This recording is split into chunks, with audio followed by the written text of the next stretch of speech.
Good evening. I hope your week has been successful, productive, and positive, pleasant. This week's Sedra is Parshas Vayeitzei, and the pasuk opens Vayeitzei Yaakov meBeersheva Vayelech Charana. Rashi asks and says, why does it say he went out? Just say Vayelech Charana. It wants to tell us that he was going to Haran. So why not just Vayelech Charana? So we know Rashi adds the words panahada, the ziva, that when a tzaddik leaves a place, there's an effect. There is a emptiness. There's a void because of his not being there. And the Meforshim Taka ask that why over here does it say that statement? Because it should have said it by Avrams and by Yitzchak. They went out of cities. So if a tzaddik leaving a city makes an impression, why wait for Yaakov? Say it by Avrams, say it by Yitzchak. But the answer that the Meforshim say is that Avram Aveeno was busy with people all day. Ves hanefesh asher asu b'choron. And Yitzchak also took over with a large group, the Midrash says, of the people that Avram Aveeno conditioned. So if we would have said that there is that type of indelible deficiency that is produced by the tzaddik leaving, you wouldn't feel it so much by Avram, because you would understand that if he was dealing with 1,000 people and he suddenly left, so of course there was going to be the effect. But the real chiddush and what the Torah wants to share with us, that Yaakov Aveeno wasn't involved in the community. It says, V'Yaakov Ishtam Yoshev Oholim. He was busy learning all day. So by Avram Aveeno, it wouldn't have been such a surprise for us to tell us that there's an effect on a community when the tzaddik leaves. But you would have thought by Yaakov, it wouldn't have any effect. He was sitting inside his room anyway all day and night and learning. So if he left, you think the community would notice the difference? So that's why Rashi over here by Yaakov says, because when tzaddikim are in a city, a community, a village, a town, and they're not outside, but there is a ripple effect in the town of their Kedusha.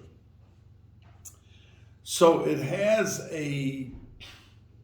like the Gemara says, that one of the Amoraim, that there was a house where there was a shed, a demon, and they couldn't get rid of it.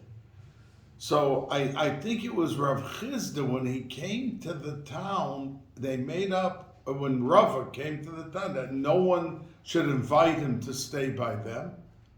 So he'd have to stay in that public place where the demon was, and they knew that he would destroy the demon. And that's exactly what happened. That he went there and he confronted the demon and he destroyed.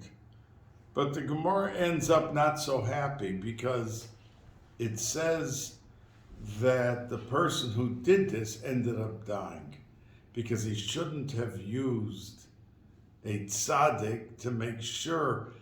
There was another similar event that it was about to collapse, but they knew if he went in, so the person, one of the other Amoraim, invited him to walk into that building where they knew it was going to collapse, but if he's there, it won't happen. So they were using him as a certain... The point that I want to bring out is that the effect of tzaddikim is unbelievable, magnificent.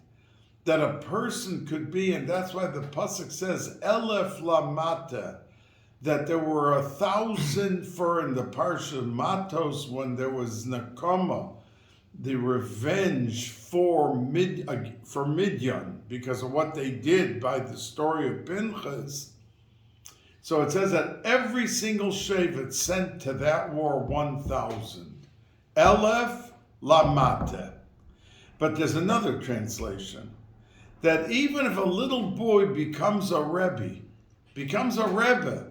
a little boy, but if 1,000 come, lamata, even to a stick, a mata is a stick, it gets the kedusha and the siyata dishmaya. So that little boy, if there's 1,000 chasidim coming to him for brachas and for help and to listen to his chodesh benching and all of that, afilu elef lamata, even to just a stick, the stick will have influence and will have a confluence of Ruach HaKodesh together with Siyata Dishmaya and be able to give and elevate and uplift Klal Yisrael.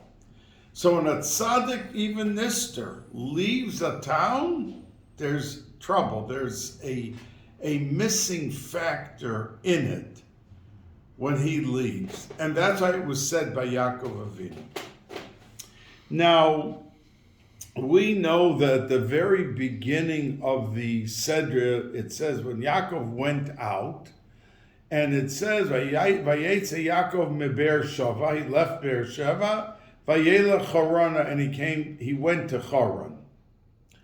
And then he had Kfitzas Haderech, and he ended up on Har HaBayis. And he fell asleep.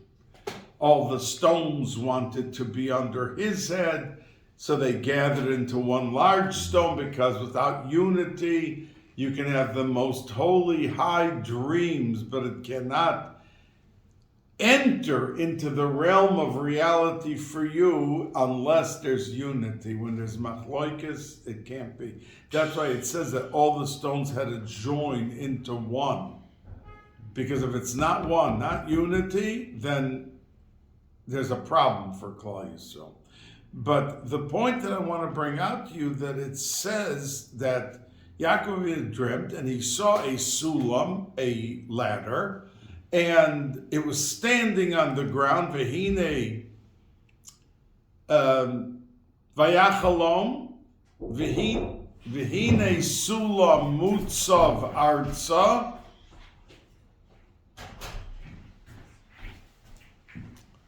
Mutzav arza, v'hinei malachei Elokim olim v'yordim bo. That v'rosho magia hashamayim, the pasuk says that it was standing on the ground, but the top of the ladder he saw went into Shamayim. So the Medrash says on that Hera, that HaKadosh Baruch Hu showed him Koirach, and he showed him at the same time Moshe Rabbeinu. Korach was at the bottom of the ladder, and Moshe Rabbeinu was at the top of the ladder. The word sulam, many bring, I think the Balaturim brings it, is begematria mammon, money. Sulam with a vav. Samach vav is 66, plus Lamed is 96, plus 40 is 136, and Mammon is Begematria 136. So the Meforshei HaMedrash say, what was the message that was being given to Yaakov Aveeno when he saw Moshe Rabbeinu and he saw Korach? So we know that money is a commodity that can have a diametrically opposed effectiveness. You can take fire, money, and you can give it to someone. It's like fire. It consumes him. He can't handle it. He becomes haughty.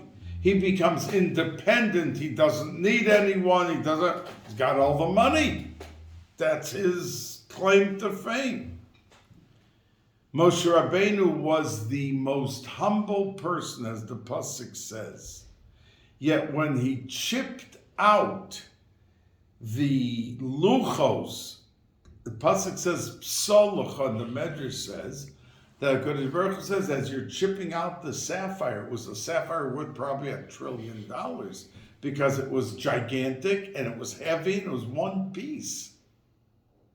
So let's say it was $1 trillion, but as he chipped out the letters, there were pieces falling. So that psal lecha, Hashem said, you keep it. And he became fabulously wealthy because of those chips of sapphire. But Va'ish Moshe anav ma'od. He remained an unbelievable, simple human being. It did not go to his head. He was not, you find, a person was never asked any advice by anybody. He suddenly he inherited $100 million. They're lined up for what happened? His brain power suddenly was enhanced. I mean, what happened? But Moshe Rabbeinu personally was not affected by it. Korach, on the other hand, and that's why he was Verosha Magia Shemaima, and that's where Yaakov Aveeno dreamt and saw Moshe Rabbeinu as the ladder went into heaven.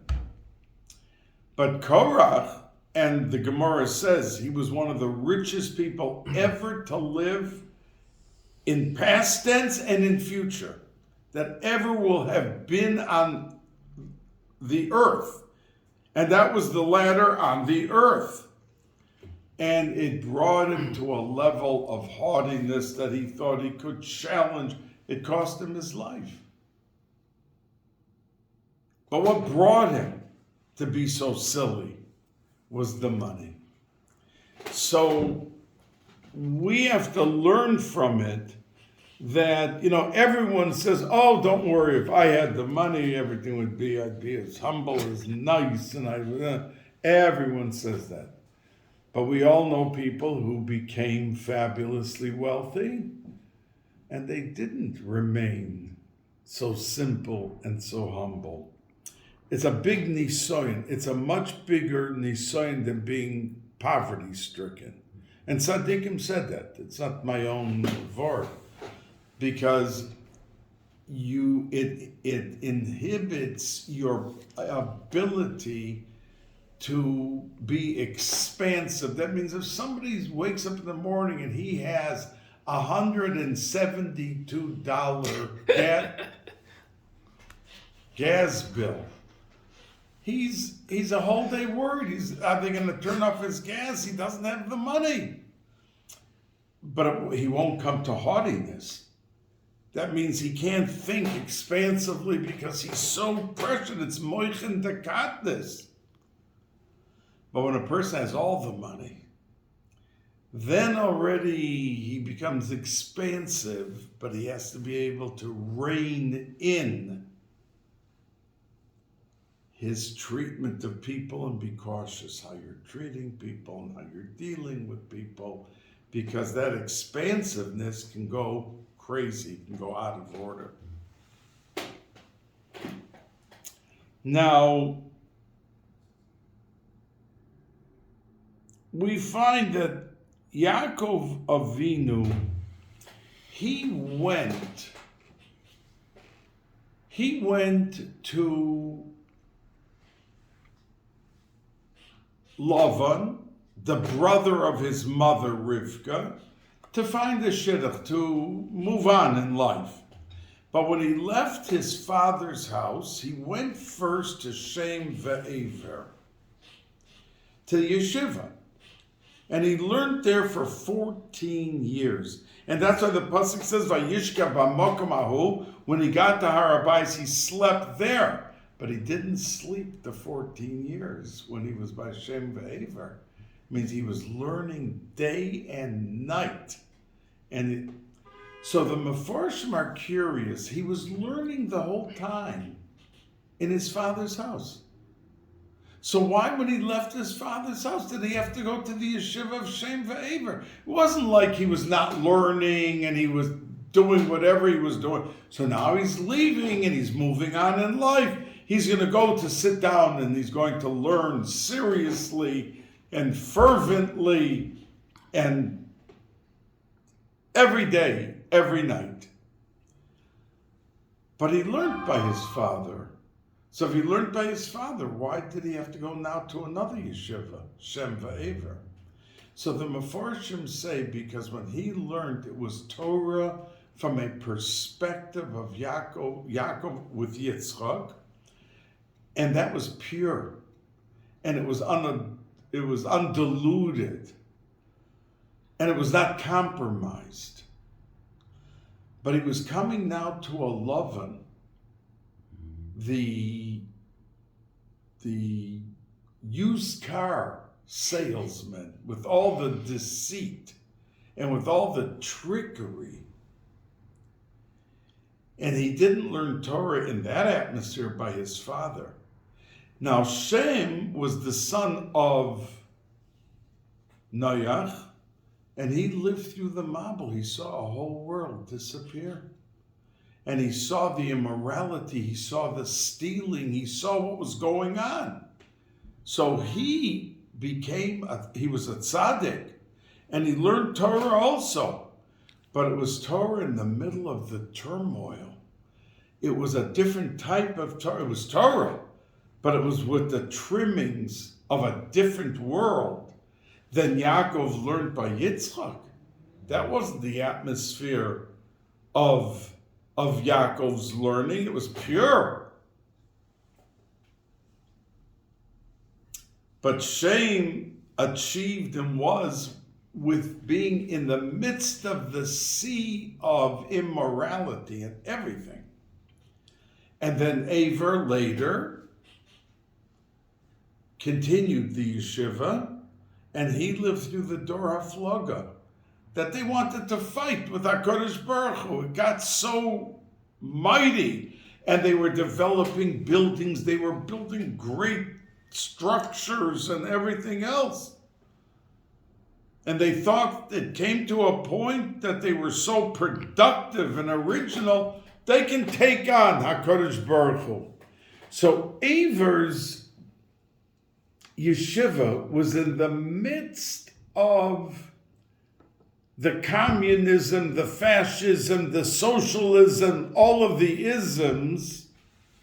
Not the problem so much the immorality or all the of Shem's generation, but his generation was tested and tripped badly. So when Yaakov Aveeno went for 14 years to that yeshiva, he got the perspective of everything of Shem in learning Torah, and he got the perspective of Aver, and now he was able to come to the house of Lavan. Because Lavan changed their understanding. What it says in the pasuk, Aseres Moedim, says the Rashi, says the Medrash, Aseres Moedim 10 times. It wasn't 10 times. It was 10 times 10. It was 100 times. He promised them, and the next day was something else, and the next day it's a third thing. This went on and on and on. But he was prepared, because he learned the Torah of innocence by Yitzchak, but then he learned the Torah of people around who lived through the Mabul and lived through the Dor HaFlaga, and he had acquired a sensitivity and the art of being able to deal with the cheaters and the Lavans of the world, he was able to guide. That's why, even after learning his whole life, Torah by Yitzchak, he went to the yeshiva to learn more by Shem and Ever, to acquire this new dimension of pure Torah with the trimmings of some of the things on the side. So, as he's traveling to get to Lavan, he sees that there is a Be'er Basada, there is a well, and in the well, and today if you go to Haran, you go into Turkey, to that city, the mayor has a tour to show you that well where the big stone was on top of the well and that Yaakov Aveeno came and pushed it off, and that he met Rachel over there. They claim that this is it. You see Yisro's house. You see a lot of history right over there. And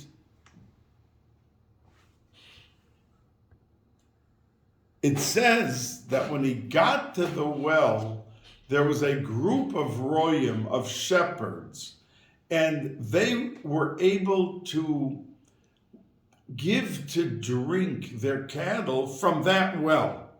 But they always, at the end, they pushed back the stone, and for some reason they couldn't get the stone off the opening, the mouth of the well. And here comes Yaakov, and he sees all the shepherds over there. And then they get up, and they go to push the rock off of the thing, and Yaakov steps forward, and he gives it a push, and it goes right off. And he says to them, because when he got there, they were all sitting under a tree, and it was the middle of the day, and he said to them, Hein od hayom godol, that it's still the middle of the day, and the Medrash says he told them, come on guys, you're being paid for your work for the day. What are you sitting at the middle of the day? It's not the end of the day you finished your work. So what are you sitting around? Now imagine if you went out and you came to a construction site and you saw 20 workers sitting and drinking Coca-Cola and you walked over to them and you said, fellas, you're being paid by this company to work. What are you sitting around? It's the middle of the afternoon. He wouldn't receive the most courteous reaction from these men. Who are you? What, you're paying us? Are you the manager of this construction site?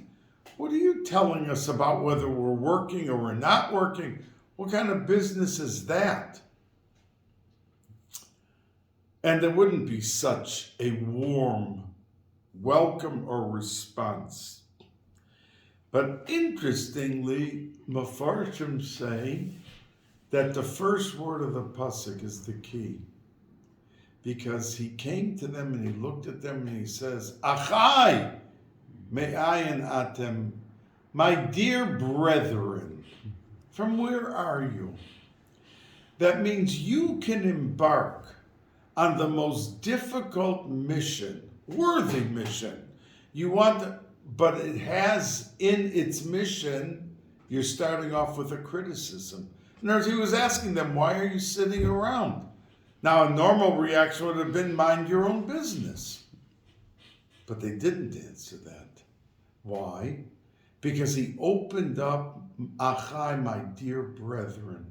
And when we speak to someone with kindness, with sensitivity, with love, we are able to rise above the mundane and take at face value. You're criticizing us.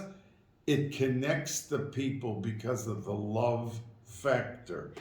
And many things can be achieved by how you speak to people.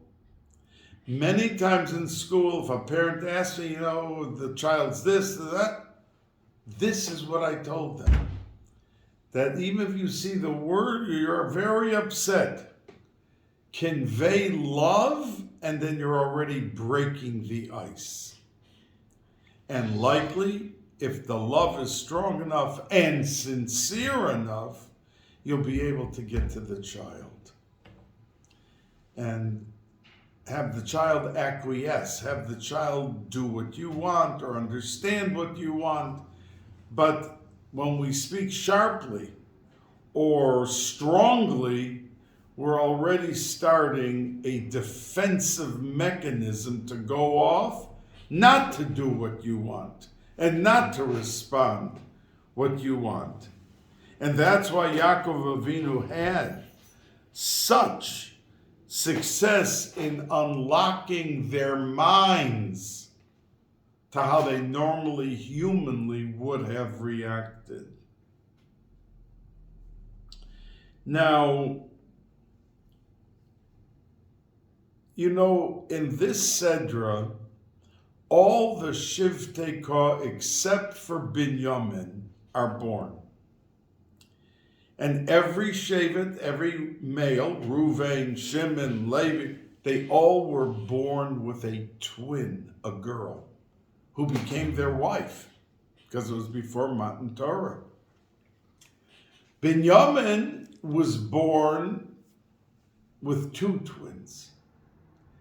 And Dinah was also born, not a boy, but a girl. I mean, she was born a boy, the Kabbalah Sorim say. And Leah davened because she made a cheshbon that at that point when Dinah was born, she already had six boys. And the two maidservants, Bilhah and Zilpah, each had two. And then Rachel was the only one left. And Leah said, if I give birth to a boy, that's 7. It's only supposed to be 12 boys. So the maidservants are going to have more boys than Rachel? Rachel should at least have the 2.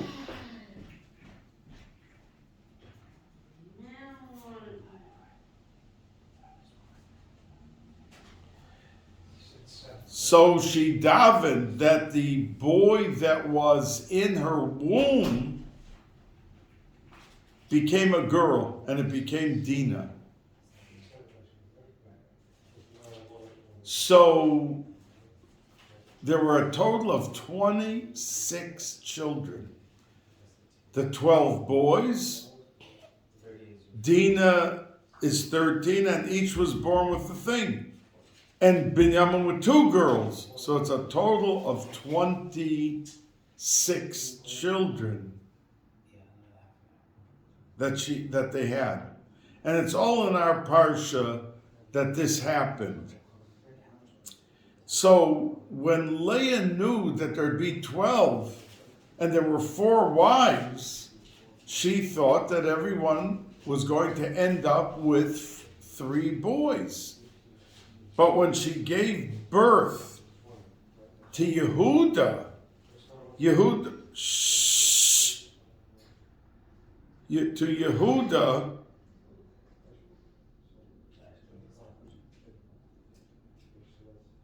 please, till Yehuda realized that there was an extra one given to her. And that's why Yehuda called thanks, and the Gemara even says that no one ever expressed Hapam Oides Hashem, I'm going to thank HaKadosh Baruch Hu. The Gemara says she was the first one to thank HaKadosh Baruch Hu. And the Mefarshim all jump on the Chazal, because what? Noach, when he got off the Teva, he built a Mizbeach to say thanks. So Leah was not the first, but Leah, there were many who thanked Hashem, but no one had ever thanked for the extra. In other words, she thanked the fact that she had a son, but the fact it was a 4th, it was an extra. She got an extra one, not just 3, but a 4th. Now it was time to give that extra thanks to HaKadosh Baruch Hu, and that's what the Mefarshim say it means when she was she was the first one to offer thanks to our Kodesh Baruch Hu. But it says, Vata'amod miledes,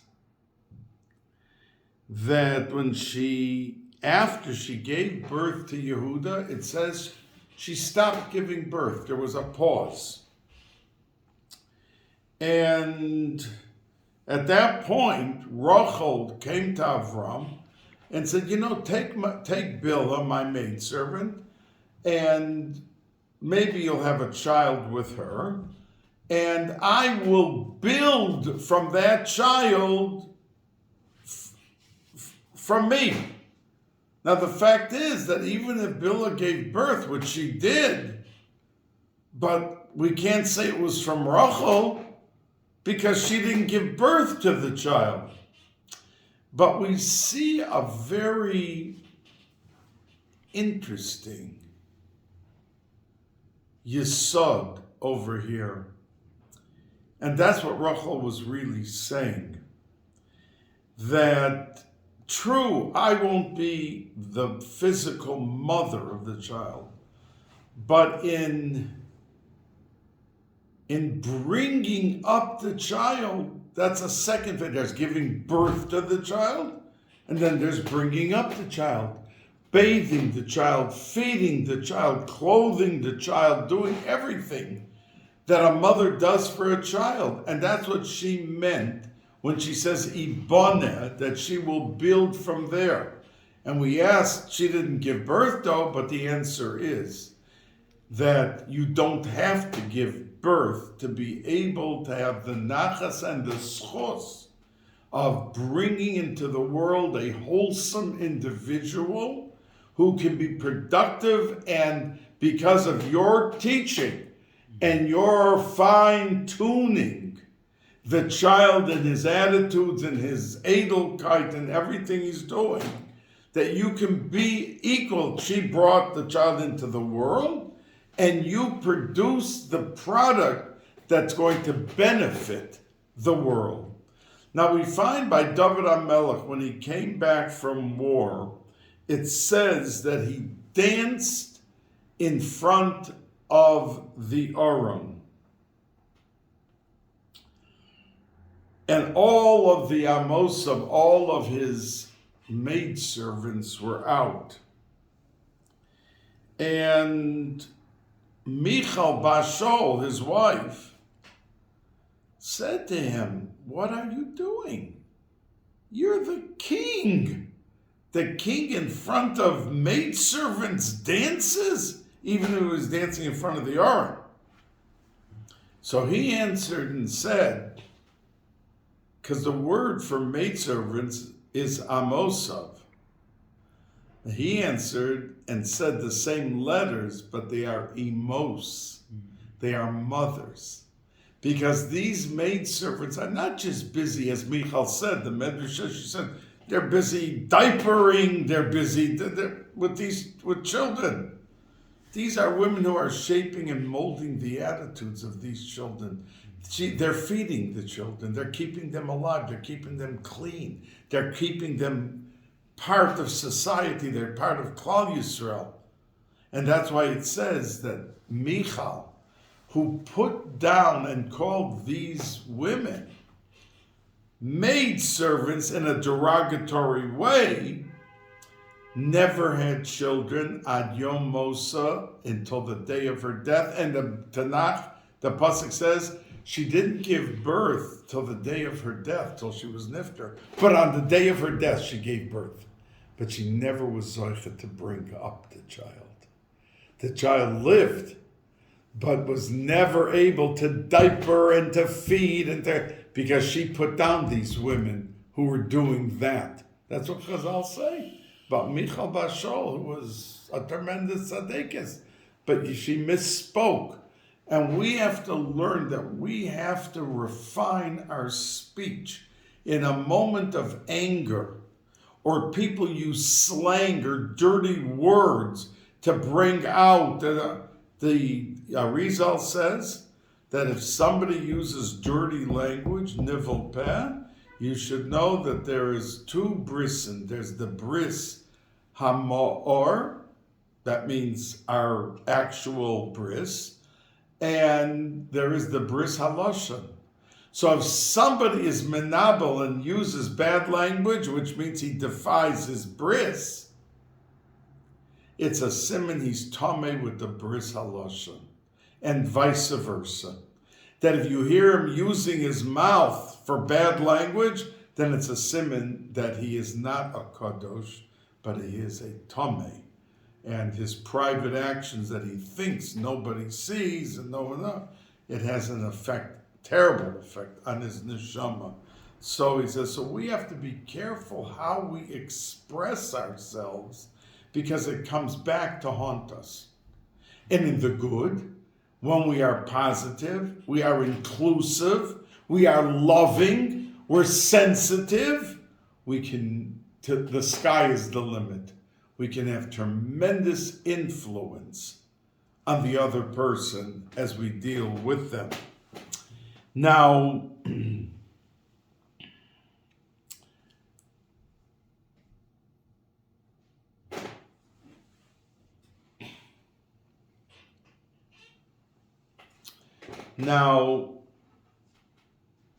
at the end of the Sedra, we find that Yaakov Aveeno worked 20 years. That means he worked 7 years and he got Leah. He thought it was Rachel, but he woke up in the morning and he sees it's Leah, it's not Rachel. So Lavan said to him, work for me another 7 years and I'll give you Rachel now. Mm-hmm. So he ended up, after the Sheva brachos of Leah, 7 days later, he married Rachel. Before he worked the extra 7 years. He married Rachel and then he worked the 7 years. And then he stayed on another 6 years by Lavan. So he was there a total of 20 years. Now, at night it was freezing and he was outside loyal to make sure that none of his cattle would be devoured by a wolf or by a wild animal. He was a loyal worker and worked very hard to maintain the trust and the promise that he made to work and to be a loyal worker. But suddenly he had, after 20 years, a dream from HaKadosh Baruch Hu, and HaKadosh Baruch Hu said to him, go back home. Lavan is not treating you anymore like he did. Then it was an act, but at least he was treating you nicer. Go back home. Shuv el eretz moladetecha. Go back. So the pasuk says, and the Shalach HaKadosh says this vart, that when he woke up in the morning, he went to Rachel and Leah, and he told them what HaKadosh Baruch Hu said, and he spends around 8 or 10 psukim.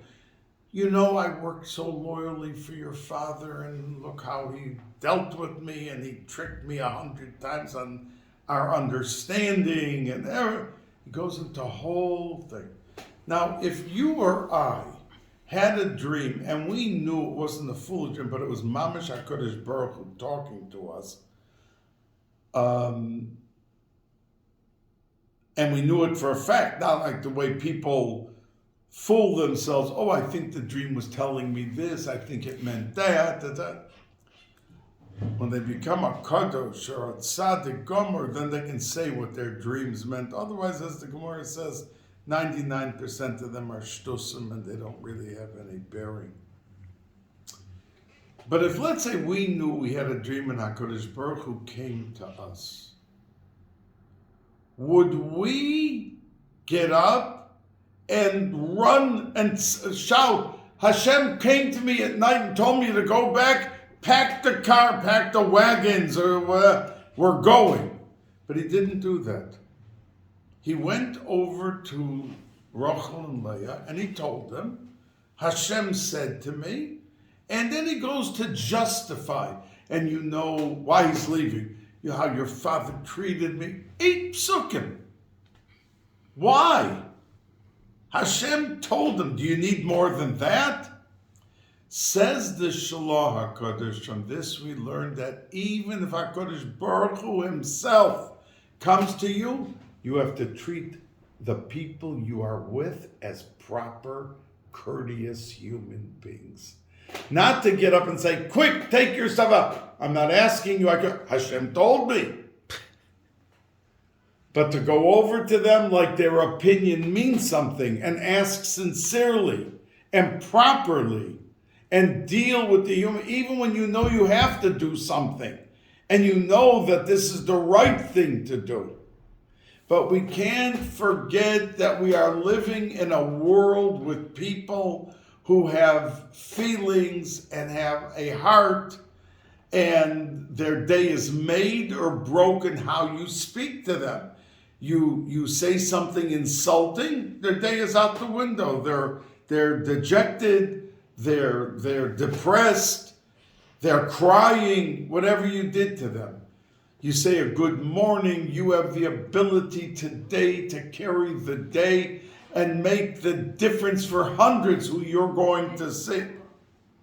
You put the person on a pedestal, because truly every person does have that ability to rise above and beyond and take everyone with them. And sometimes it's only a good morning with a true smile. And that's what the Shalach HaKadosh says that Yaakov Aveeno did with his wives. Of course he had to go. Hashem told him to go. But he handled it in a way that they felt that they were in on the decision. That they were also somebody to be considered. And not just be directed and told what they could or should do. I hope that it seeps into my mind and to all of your minds as you go through the week in your businesses, in your classrooms, in your homes with your children, that this vart of how to handle even when HaKadosh Baruch Hu comes to you, how a child has to make a bracha, we don't bark at them if they were starting to eat it and they forgot to make the bracha.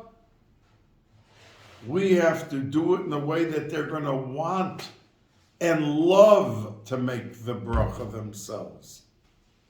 Have a wonderful week.